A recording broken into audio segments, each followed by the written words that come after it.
I'm sure most Nintendo fans know of Game & Watches, those little LCD games Nintendo produced in the 80s, but are any of you familiar with the Game & Watch Gallery series? These were compilations for the Game Boy family of systems that not only had a handful of the original games, but remakes of said games featuring Mario characters, updated visuals and sound, plus other neat additions like extra lives for playing well. I've always wanted to make a video reviewing all 4 of these games, but then I had an even better idea. Ranking all the remakes together, to see which ones are at the top of their game and which ones you should probably watch out for. But keep in mind I'll only be talking about the modern versions, their remakes, not the LCD originals. I feel like it would be redundant to include them here, though maybe we can rank all the classic games another time. I also won't be including anything from Game Boy Gallery, which is technically a part of this series, but it's very different from the other games, plus I've never even played it. Anyway, without further ado, let's get this show on the road! Let him drop and then we'll see. Our Bomb of the Barrel award goes to Donkey Kong 3 from the 4th game, which is funny because there's no barrels to be seen here. You play as Mario and your goal is to shoot bubbles in an attempt to get this fireball or boo to Donkey Kong's side to earn points, without letting the same happen to you. 3 misses and it's game over. The big problem here is that it's clearly 2-player focused and very luck dependent, so trying to play it single player to earn stars for every 200 points is very monotonous. Even if you have a strategy down, RNG might not always be on your side, and even if it is, this game gets very old and samey quickly. I'm sure it's actually enjoyable as a 2-player game, but as a single player title, it leaves a lot to be desired. Also, I won't tolerate this Stanley erasure. I'm headed for an open manhole. At number 19 is Manhole, coming from the 1st game. Controlling Yoshi, the goal here is to keep these 4 platforms up as Toads, DK Jr.'s and Mario walk across them. What makes this different from the original is that the platforms can all be brought up at once, and will only drop if someone crosses it if you're not under. You also have a little bit of time to save someone when they drop. Those last second realizations can save a life or two. This game is okay, but it is very slow and repetitive compared to the other games in this series, which is why I gave it such a low ranking. This certainly wouldn't be my first choice when playing something from these games. Fire. In 18, we have Fire, originally coming from Game & Watch Gallery 1, but was brought back in 4. In this one, you guide Mario and Luigi holding a fire trampoline as they bounce Toads, Yoshis, and DK Jr.'s to safety from a burning castle. This game is all about positioning and reflexes. You should also keep in mind that Toads bounce the highest and DK Jr.'s bounce the lowest. Sometimes you might find an egg with a star or bomb inside. You only want the star, drop the bombs. You don't want to cause more fires, do ya? This is also an okay game, but it can get a little too overwhelming once things ramp up. And I swear, sometimes they expect you to zip from the left side of the screen to the right or vice versa multiple times. That's usually why I stay in the middle whenever possible. Its iteration in advance is a little more forgiving, so I definitely prefer that version.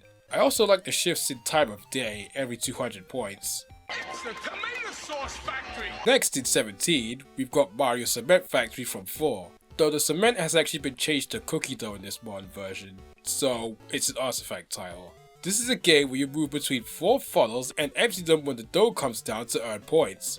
Sometimes boos will enter the funnels and you'll need to get them out too. They won't give you any points though, they're just here to be annoying. But to get around the factory, you're at the mercy of these elevators to move around. So this title is all about micromanaging plus using the elevator's timing and positioning to your advantage. If you fall to the bottom of the shaft or get crushed, you'll get a miss. You'll also get a miss if things pile up while all the funnels are full. Again, 3 of those and you're out. Mario Cement Factory is enjoyable, but it is on the slow side, making things get a little old fast. So I don't go back to this one that much personally. It's below the belt.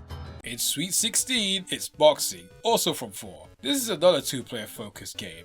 You play as Luigi as he spots his way through several opponents. The controls are simple. You can duck, stand, and punch. While ducking, you can block low attacks, and by standing, you block high attacks. You and your opponent have 5 hearts, and your goal is to knock them out by depleting their health and doing it again once they're on the side of the ring. But try not to let the same happen to you, otherwise it's Gabe or Vera. It does get a little repetitive after a while, and I wish there was more visual variety, like more opponents to defeat since it only cycles through 3. But it's still fun, and way more enjoyable than Donkey Kong 3, and unlike that game, it's actually a lot easier to earn stars. Plus, what other title can Luigi and Waluigi duke it out in a sparring match? Mario and Sonic at the Olympic. Shut up! That's it! A parachute! Dropping in at number 15, it's Parachute from 2. This one is very similar to Fire. You move the boat to catch Toads, Yoshis, and DK Juniors on parachutes before they hit the water. Sometimes they might float to this cannon to change things up. There's also a fish that moves around, which can save parachutists last second if they're over them. Also similar to Fire, there's eggs that appear, but only every 100 points this time. And again, you only want the stars, avoid that boo.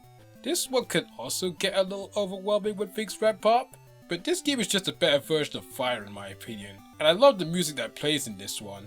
We also get our first look at that mysterious palace. Mario Brothers! At 14, it's Mario Bros from 3 and 4. In this game, you move Mario with A and B, and Luigi with up and down. Your goal is to get them into position as they move these cakes from conveyor belt to conveyor belt, and finally into a truck driven by Wario, which are then shipped once it's fully loaded, earning you some bonus points. You can earn extra bonus points if you manage to make 5 shipments in a row without messing up, and sometimes Bowser will reverse the conveyor belts, which can only be fixed once the bros flick these switches at the same time. It can get pretty hectic when there's tons of cakes in play, but this game can still be quite a lot of fun. You could also play this one cooperatively by sharing your system with another player. Just something to consider. Get it? He wears green. Gee, that's funny. In Unlucky 13, it's Greenhouse from 3. This is another game where you control Yoshi, more Stanley Erasure I see, as he defends flowers from Fly Guys and Ukikis by moving around the titular greenhouse and spraying watermelon seeds at them. You can only hit the monkeys when they're at the bottom of the ropes though, so try to time your shots just right. There's also watermelons that appear, which not only give you points when collected, but if you grab 10 of them in a row without getting any misses, it will temporarily replace Yoshi's watermelon seeds with fire breath, making it easier to take out those cheeky monkeys. It's fast paced and full of action, I like it! You'll have to swim across the moat and let down the drawbridge. Coming in at number 12, it's Turtle Bridge, also from 3. Though the turtles in this one version have been replaced with... Wait, what are those bad enemies called? Goonies? They don't look like treasure hunters. Anywho, you control Toad as he hops the Bridge of Seagulls as he delivers items from Mario to Princess Peach. You have to time your movement carefully, as these goonies will occasionally descend. One wrong move and it's rock bottom for you.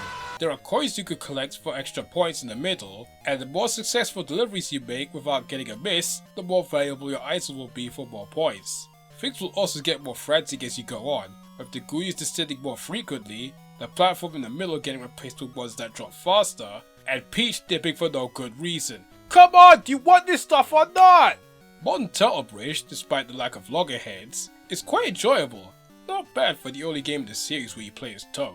And she's being chased by a blooper octopus! Diving into number 11 is Octopus from 1 and 4, or what most people know it as, the inspiration for Mr. Game Watch's Final Smash. You control Mario yet again as he attempts to collect sunken treasures and return it to Princess Peach, while trying to avoid the arms and ink shots of the titular octopus. I'm surprised they didn't make this thing a giant blooper in this one version, but I guess that's more squid than octopus. The more treasure you have on you, the slower you'll move, giving the game a risk versus reward element, but you can throw away whatever you're carrying with the B button. Plus, you can even attack one of the octopus's arms and stun it for a little bit. Pretty fun game all around. I am a sucker for underwater aesthetics, so there might be some personal bias there. We're on to the top 10 now. Let's see the other half of what this series has to offer. 2 straight weeks of rain. In 10, it's Rain Shower from 4.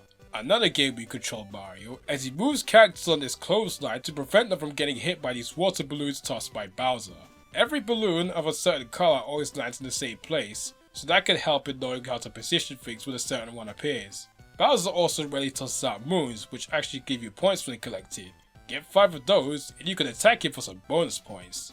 As you reach certain score thresholds, more characters will join the fray, making things more challenging, and in hard mode, Waluigi will even appear to move things around. This one is quite enjoyable, even if I'm not very good at it myself. I love the seasonal changes every 100 points. It is fun seeing most of all the characters in one game like this. Texas team! In number 9, it's Oil Pack from the first game. You control Mario holding 2 jars, and you move him left to right and flip him with the A button to catch oil that's dripping from the ceiling. Then you can move to one of the windows and toss it to Yoshi, who can dispose of the grease. This game sounds simple at first, but there's actually some hidden depth to it. By giving Yoshi 6 or more units of oil, he could create blocks. Once on the right side are only for bonus points, but you could continuously build blocks on the left side, and once 4 of them are made, Yoshi could take out Bowser on the top of the tower, earning you a bunch of points. This is your true goal in the game. I also love how there's a bunch of different animations for Bowser's defeat, like one where Yoshi spits fire at him, one where Yoshi throws an egg, and there's even one where Yoshi pulls out a gun and shoots him? What? Oil panic is also notable for having 2 sets of misses. One kind if you let oil hit the ground or attempt to catch it when a jar is full, and another kind if you throw it out the window without Yoshi being there, hitting Luigi or DK Jr. instead. This one is definitely my favourite title from the first Game & Watch gallery. I wish this game was the one that got remade instead of Fire in 4. And if you disagree, you'll be hearing from the hitman Yosh. Anti-trading for you, criminal vermin! At number 8, it's Vermin from the second game. You play as Yoshi wielding 2 hammers as they protect some eggs from Fly Guys, Paracoopers and Boo Buddies. Too bad you don't use a gun. The controls are very simple. You move Yoshi around the D-pad and they'll automatically attack any enemy that's close enough to the eggs. You have to be careful of the boos though, they'll only move when you're looking away. Misses also work differently in this game.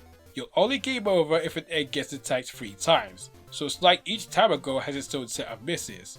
And if you play well enough, you'll eventually earn bonus points for every egg that wasn't attacked. It's quite a lot of fun, and very unique compared to the other modern games in this series. I got Donkey Kong, and now I'll get you too, Junior. Swinging into number 7, it's Donkey Kong Jr. from 3 and 4. This game is a bit of a platformer. You move, jump, and swing as DK Jr., and your goal is to grab the key and bring it to Donkey Kong's cage 4 times in order to free him. The faster you do it, the more points you'll get. But getting to said keys is easier said than done, as there are enemies you'll need to evade, though you could take them out with a well-timed fruit drop, and defeat the Goombas by jumping on them.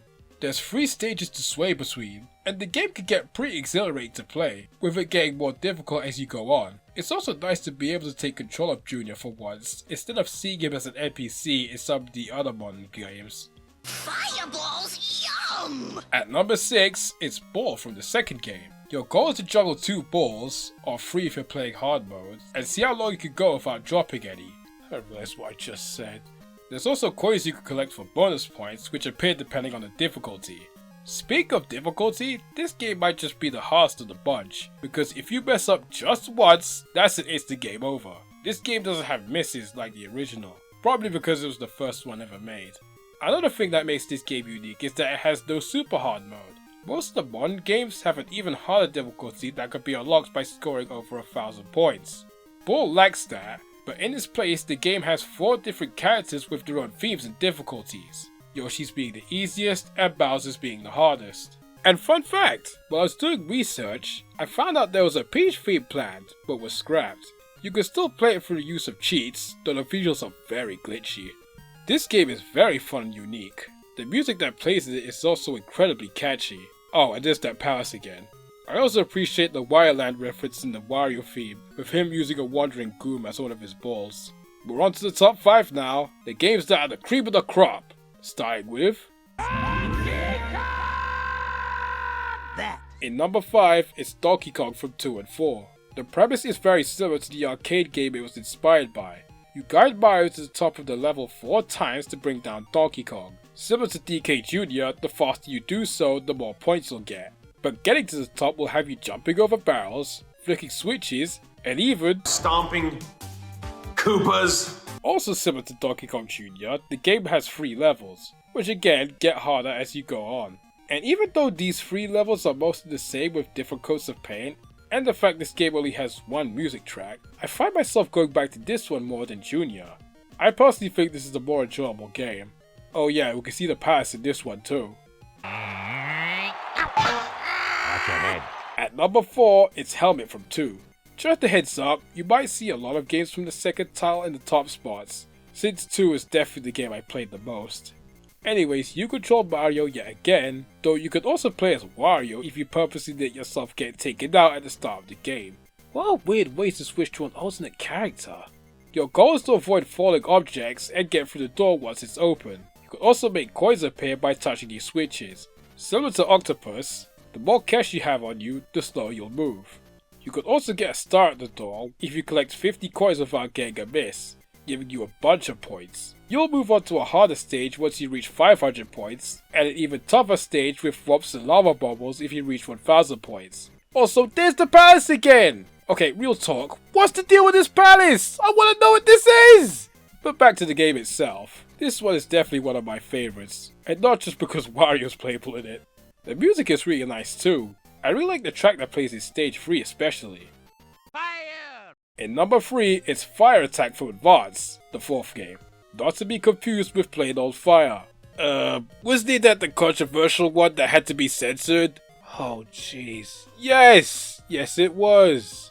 Back on topic, in this one, you control Wario trying to protect a golden statue of himself from being destroyed by bombs and bullet bills. Wario can move between 4 different sections and swing his hammer with the A button, but be careful not to hit everything, letting the apples in will actually give you points. Also, is that Wario's hen from Wario Land 2? Wow, never thought we'd see her again. I definitely think this is the best original game to come from the 4th title. I also love the added detail of the building getting more damaged as you get misses, and the whole thing falling apart when you get a game over. Though my personal biases might be showing again, since this is a game starring Wario. I might have a slight obsession with the yellow burly man, just call it a hunch. Luigi, find Yoshi egg! Our second place award goes to Egg from the 3rd game. Another title where you play as Yoshi, and your goal is to eat all the cookies coming down the 4 lanes, without letting any drop or eat any bombs. But here's where things get interesting. Eating cookies that are close to the edge will give you more points and slowly fill up one of the 3 bars at the bottom. Fill one and a Yoshi shaped cookie will appear. Eat that at the right time and you'll lay an egg. Keep doing this and the egg will eventually hatch into a baby Yoshi, which will eat all the cookies in one lane for you for a few seconds. But be warned, if you get a miss at any time, you'll lose the eggs you are carrying. Speaking of misses, this game is unique in the fact that it has half misses. You get one if you let a cookie drop while Mario is appearing through one of the doors. I guess Yoshi doesn't want to be seen wasting food or something. The game is simple and fast paced, that's probably what makes it so fun. Its background music is incredibly catchy too. This is definitely what I go back to quite often. Here, compliments of the chef. Finally, our first place award goes to Chef from 2 and 4, and the only game where you play as Princess Peach, not counting that unused ball game. Your goal is to keep the food Mario and Luigi toss towards you in the air and feed it to the Yoshi that's always behind you. You could do so by moving with the D-pad and flipping your direction with the A button. Keep feeding Yoshi and they'll lay an egg. That will eventually hatch to a baby Yoshi, giving you some extra points.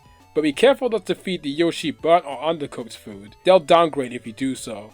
This game is also quite simple, but a ton of fun. The version of it in Advance also alternates the background every 200 points, which is a nice touch. Oh yeah, there also exists a fan-made version of this game called Mon Chef, great name I know, by Bunny Knot.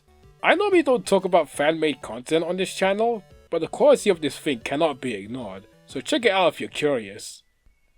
And that is my ranking of all the Mon games. Do you agree with my placements? If not, let me know how you would arrange them all in the comments. I am curious to hear your opinions and what your favorite games in this series are. I don't have much else to add other than if you've never played these games before and like what you see, give them a try. You might end up really liking them like I did. And they have a bunch of extras that I've yet to bring up, like a museum to learn about the different Game & Watch titles, a noteboard for tips and tricks, a music play where you can make Mario dance. Do the Mario swing your arms from side to side. Heck, Advance has these little sprite animations that you could watch after highlighting the game for a few seconds, which are all pretty fun to watch. The series was available through the 3DS and Wii U Virtual Console, and that's how I got introduced to them. But since those eShops are dead now, I can only hope they add them all to the NSO service eventually. Currently only the 3rd game is on there, and I hope the others follow suit sooner or later.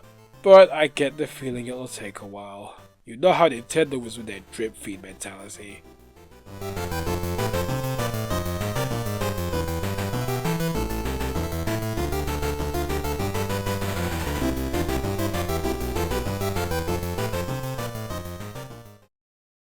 Wait, was that a pass again?